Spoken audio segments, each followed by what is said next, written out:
मैं समुची साध संगत नूं फतेह अर्ज करदा। वाहिगुरू जी का खालसा, श्री वाहिगुरू जी की फतेह।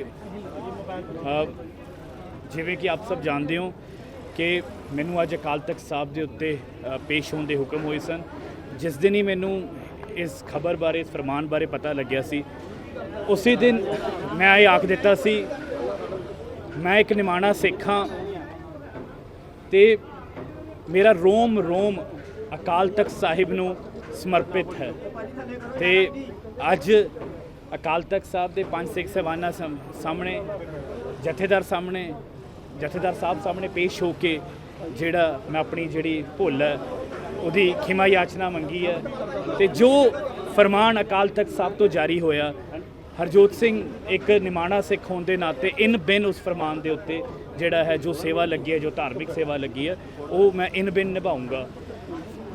मैं जो कुछ भी हाँ जी, मैं बड़े साधारण परिवार तो आंदा। मैनू याद है मैं बचपन दे विच जदों दरबार साहब आंदा सी तो मैं अकाल तख्त साहब जदों नतमस्तक हुंदा सी तो मैं अपने 6वें पातशाह धन धन श्री गुरु हरगोबिंद साहब जी के चरनां 'च अरदास करदा सी। ते मैं जो कुछ भी हाँ इस दर तो बनिया हाँ, इन्हीं के कृपा से सजे हम हैं, नहीं मोह से गरीब करोड़ परे। मेरे अर्गे करोड़ा मेरी कोई औकात नहीं, मेरी कोई हस्ती नहीं। राजनीति दे विच जो मान सन्मान तो मैं समझदा अगर कोई सब तो वड्डा मान मैनू गुरु साहब ने बख्शिया है, वो श्री आनंदपुर साहब की नुमाइंदगी करना है। वो शहर जिसनों 9वें पातशाह ने खुद बसाया, वो शहर जिथे 10वें पातशाह ने खालसा पंथ की सिरजना की। मैं सब कुछ, मेरी कोई हस्ती नहीं, मेरी कोई औकात नहीं, मेरी कोई समझ नहीं, मेरे को कोई इदां दी चीज़ नहीं जिहदे ते मैं मान कर सकदा।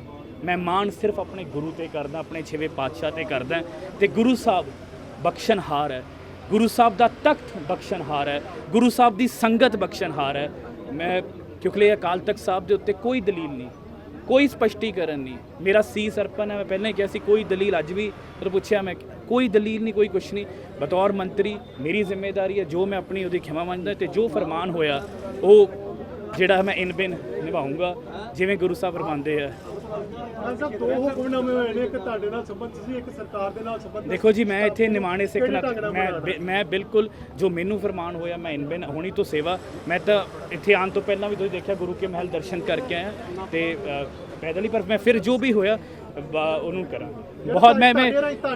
मैं एक होर मेरी बेनती है जी, क्योंकि अकाल तख्त साहब तो उत्ते कुछ नहीं तो कोई भी सवाल जवाब, कोई भी मेरी बेनती है, ये मेरी निजी आस्था भी है। आप जी नूं भी बेनती है, मेरी निजी आस्था है। कोई भी मैं थानू इको स्टेटमेंट कि मैनू जो फरमान होया इन बिन मेरे लिए रब्बी हुक्म है, रब्बी फरमान है, 6वें पातशाह का फरमान है। तो इस दर दे हाँ जिथे जो फरमान होया जिथे जिथे जो फरमान है पूरे करेंगे। तो दूज हाँ जी हुणी गुरु के महल तो हुणी जावांगे, जिथे जिथे होगा आप जी नूं दसदे रहांगे, पूरा करांगे। तो इत्थे आके अकाल तख्त भी दसांगे।